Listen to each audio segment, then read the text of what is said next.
I was shocked and devastated, but I knew that she had had stage 4 cancer. And of course, and again, I was already out of the organization, so I couldn't communicate with Jennifer, but I knew that she had stage 4 cancer, and I just really hoped that,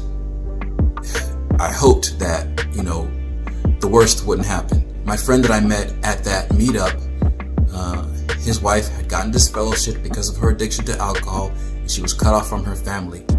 In the new congregation that they had went to, they were told that if she just waited a year, she could be reinstated, and they refused. And unfortunately, she went back to that alcohol, and she died. What's up, y'all? This is Sunny. I'm back with another video. I hope y'all are doing good. My first girlfriend in the Jehovah's Witnesses, Jennifer, has passed away. And since she's died, this has caused me to, for the first time since leaving the Jehovah's Witnesses, re-examine my belief system about what happens after we die. Because we know that as Jehovah's Witnesses, you're required to believe a certain way. Basically, you're required to believe that your salvation and your hope for the future and your hope for your dead loved ones, this is all dependent on your accepting the authority of the Jehovah's Witnesses governing body. You'll either be one of the 144,000 that goes to heaven, or you'll be part of their so-called great crowd that gets to live forever in paradise on the earth. Now, since having left the Jehovah's Witnesses, I know that those are all lies. I know that there's no truth in that. It's not fact. I know that it's all fantasy. But up until Jennifer has passed, I didn't have any belief system to fill that void. It's something that I didn't even think about. But again, since she's gone, I sort of had an epiphany a few weeks ago as far as my belief system about what happens after we die. And I'm going to tell you guys about that because we know that as humans, we have to make death make sense, right? And all over the world, there's any number of belief systems, whether it's Hindus, Muslims, Christians, Jehovah's Witnesses, there's any number of belief systems. And it's like we have to fixate on something to make sense out of death. Now, before I go any further into that, I want to tell you guys about me and Jennifer, because again, I had a bit of an epiphany. Me and Jennifer grew up in the Pacific Northwest, and we met in the summer between 4th grade and 5th grade. And so this was in the early 1980s. Jennifer's mom at that time was studying the Bible with my mom. And Jennifer had a brother who was 5 or 6 years older than us that studied the Bible with me. So basically, me and Jennifer were around each other all the time.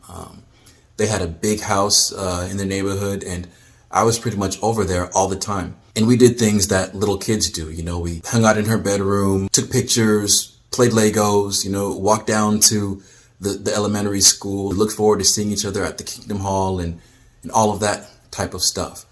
As we got older, as we got really into the end part of middle school, I realized that I was in love with Jennifer.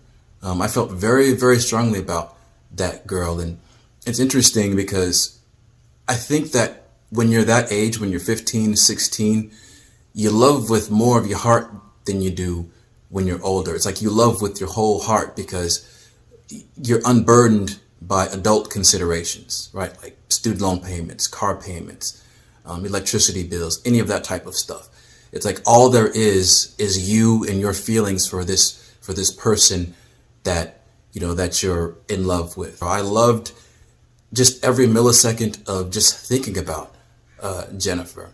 We didn't start dating until high school, and when we did, it was a good time. We had fun. Me and Jennifer had some pretty hot nights. We never got in trouble, but we were physical, and it was good. Ultimately, we didn't work out, but for the time that we were together, it was good. It felt like a natural thing that we were going to start dating.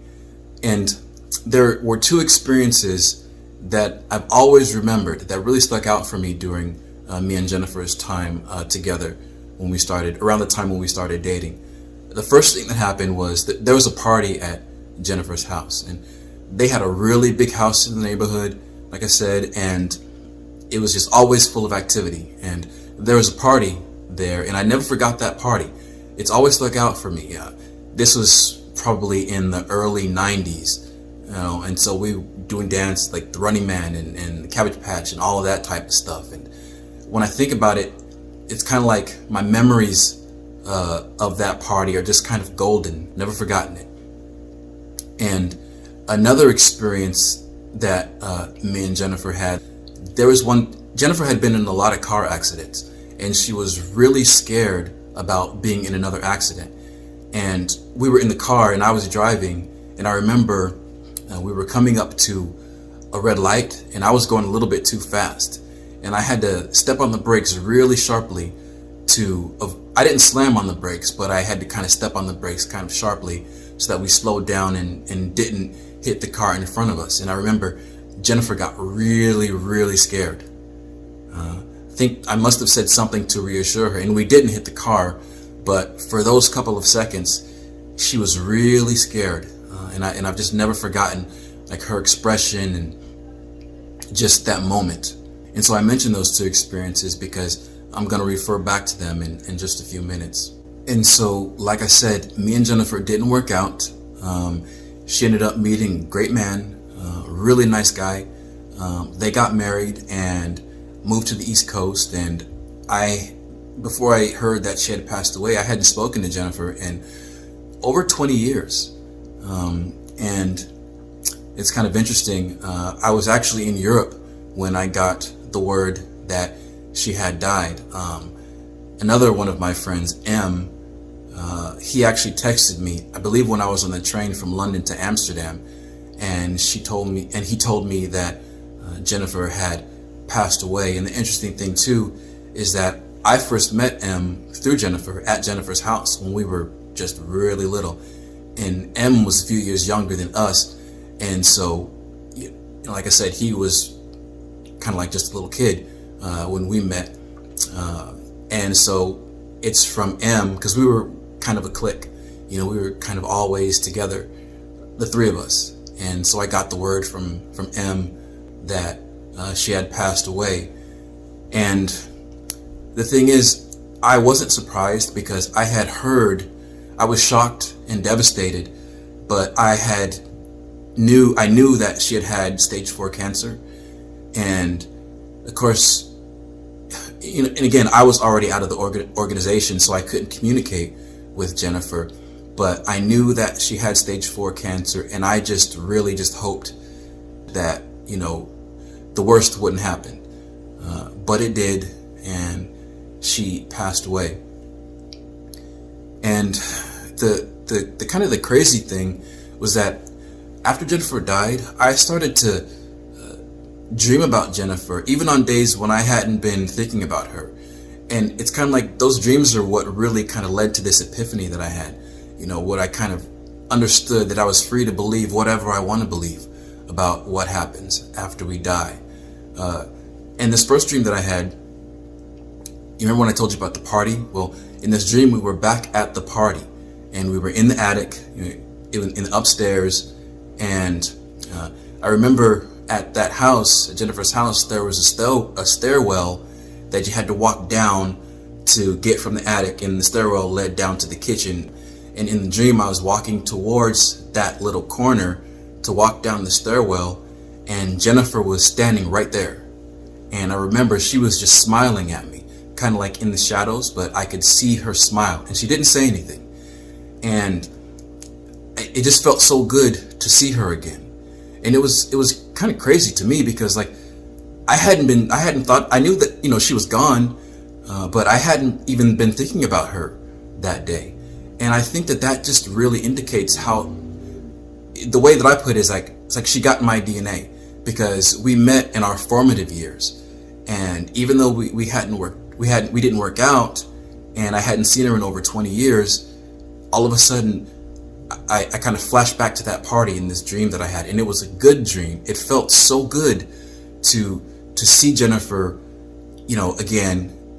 And it's like in the dream, I really felt like she was reassuring me that wherever she was okay.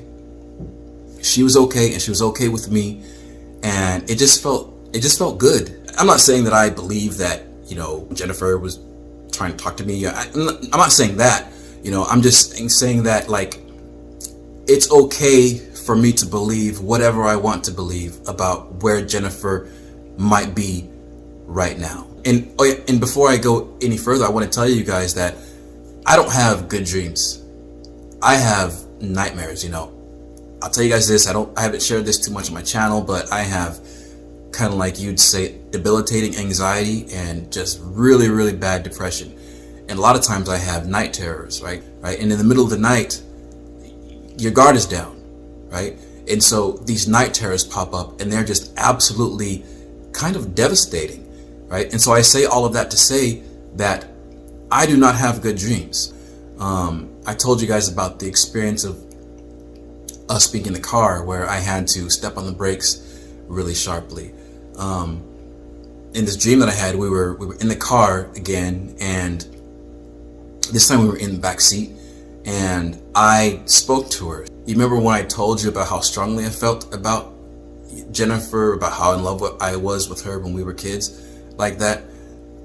I haven't felt that feeling since, in all of these 30 years since our time together. This other dream that I had when we were in the car, the feeling that I felt, that's as close to that feeling of affection that I've had for anybody since Jennifer has passed away. And I'm not saying that, Jennifer was talking to me or anything like that, but I will say that I think that is less far-fetched than to believe the Jehovah's Witnesses line of thought about what happens after we die, right? I'm more likely to believe that Jennifer is floating about the universe somewhere than I am to believe that my salvation and your salvation is dependent on my belief in the authority of the Jehovah's Witnesses governing body, a bunch of narcissistic megalomaniacs. I refuse to believe that. It's impossible to believe, and it's just absolutely not true. There's a Pacific Northwest Jehovah's Witnesses meetup that we do here in Washington State, and we had one a few weeks ago, and I met a really cool guy at this meetup. And of course, we get together and we talk about our experiences in the Jehovah's Witnesses. His wife had passed away, and that's what, his experience going through that is one of the things that caused him to wake up to the truth about the Jehovah's Witnesses organization. His wife had been, she was addicted to alcohol, and she couldn't stop drinking. And because of that fact, she ended up getting disfellowshipped. And so she couldn't have any contact with any of her family. And I want to tell you guys that that's something that, if you haven't done any research into how devastating of a thing that is, to be cut off from your family and your social network, that can be emotionally shattering. There's some people that are able to, some ex-Jehovah's Witnesses that can handle it better than others, but for some people, and rightfully so, it is something that just absolutely shatters them. I'm going to tell you guys that there's a reason that they took those awful sketches from this latest convention. The sketches where the person refused to answer the phone call of her disfellowshipped, I think it was her mom, and they showed the person turning the phone over and refusing to speak to her. And in those sketches, the point that the Jehovah's Witnesses were making is that those people are cut off. You are not supposed to have any contact with them, right? And again, my friend that I met at that meetup, his wife had gotten disfellowshipped because of her addiction to alcohol, and she was cut off from her family. And they moved congregations. And he told me that I believe how it went was that in the new congregation that they had went to, they were told that if she just waited a year, she could be reinstated. If she did good for a year, she could be reinstated. But that didn't happen. My understanding is that they went through that period of time and she tried to get reinstated and they refused.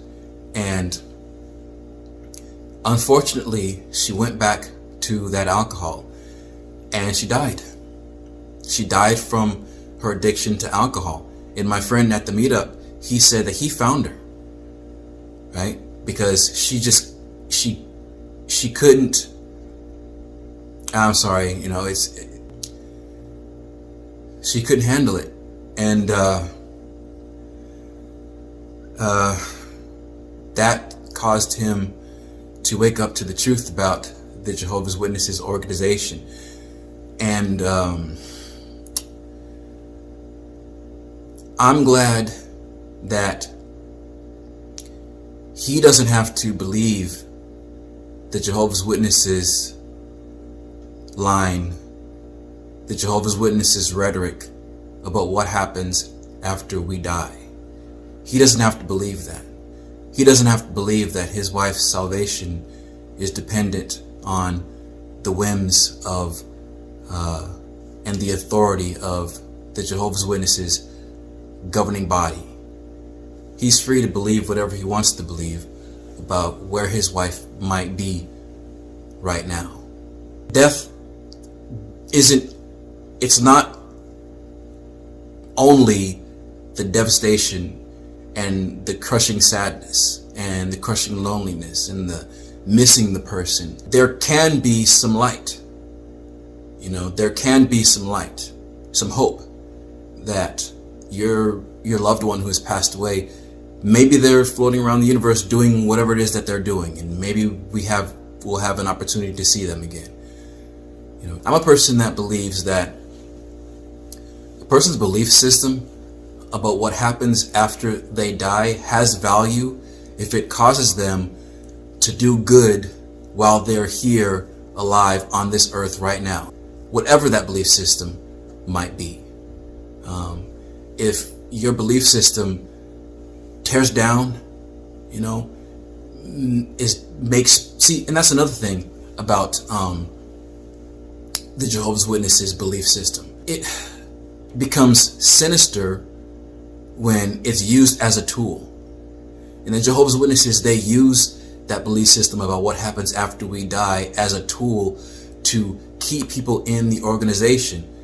If you want to have the hope of seeing your dead loved one again, you need to believe in the authority of this Jehovah's Witnesses governing body, right? You need to submit to their authority. You need to do whatever it is that they're telling you to do without question.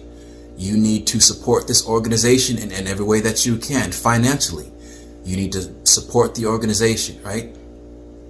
And the Jehovah's Witnesses use their belief system about what happens after we die.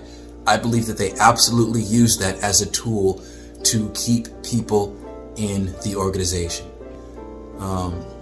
As I close this out, here's a picture of me and Jennifer and Em at the beach. You guys take it easy, and I'll talk to you in the next one. Peace.